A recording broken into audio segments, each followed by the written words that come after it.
So I just realized that in the previous video, I never really explained the image associated with this slide.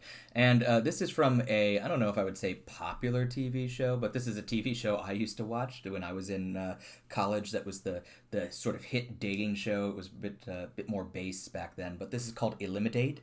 You can still find it on YouTube. I don't return to it often.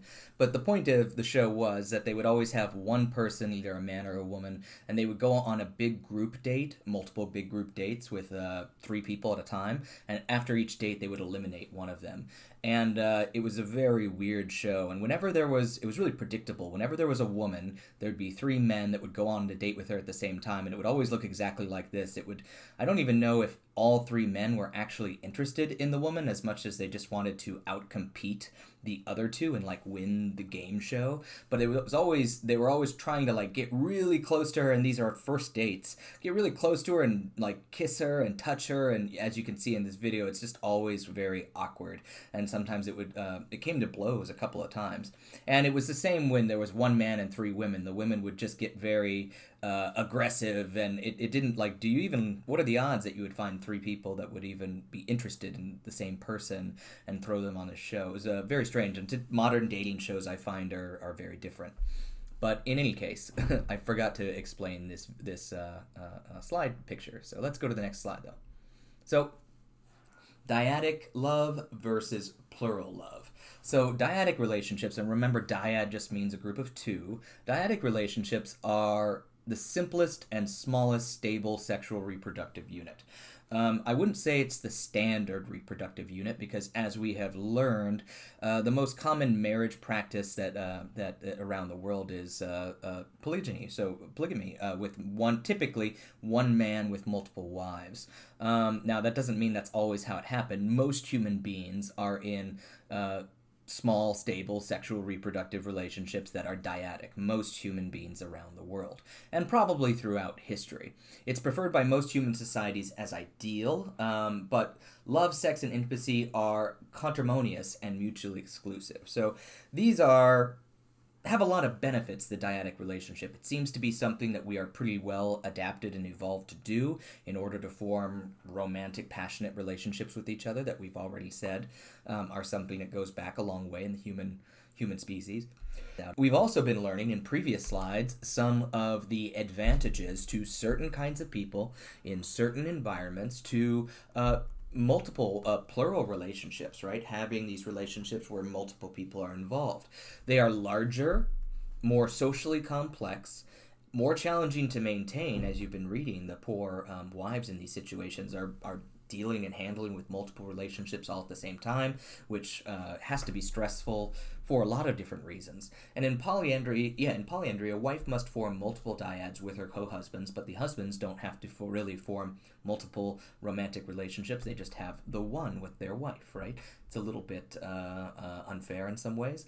Sometimes you say, oh, great for the wife that she has multiple husbands, good for her, but also it's a lot more work, and this is why it's not typical. If you've ever tried to date more than one person at the same time, it is a lot of emotional labor and a lot of mental, intellectual labor to remember all the different aspects of those relationships to get them to continue. It's tough. But again, in certain environments, there are so many benefits to this that it outweighs those cons. And so those groups of people tend to survive.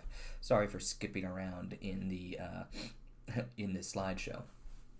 Let me move this a little bit. So there are two categories of love that involve sex. Two categories in love that involve sex.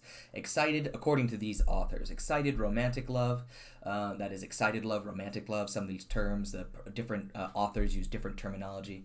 And excited romantic love is characterized by an erotic component, idealization of the other, strong desire to be with the other at most of the time, and issues of jealousy because of the romantic love. It tends to become very exaggerated. If somebody you are absolutely romantically head over heels for starts to express interest in other people, you get jealous very easily. Human beings tend to get jealous very easily. So these characteristics make excited love highly time and energy consuming for its participant, which is probably why they tend to be pretty short lived. The peak romantic high intensity relationship, it's really difficult to maintain, and it's also because it's so difficult to maintain with one person. It's almost impossible to have it with more than one person at the same time. Have you ever been passionately, romantically, head over heels in love with more than one person at a time?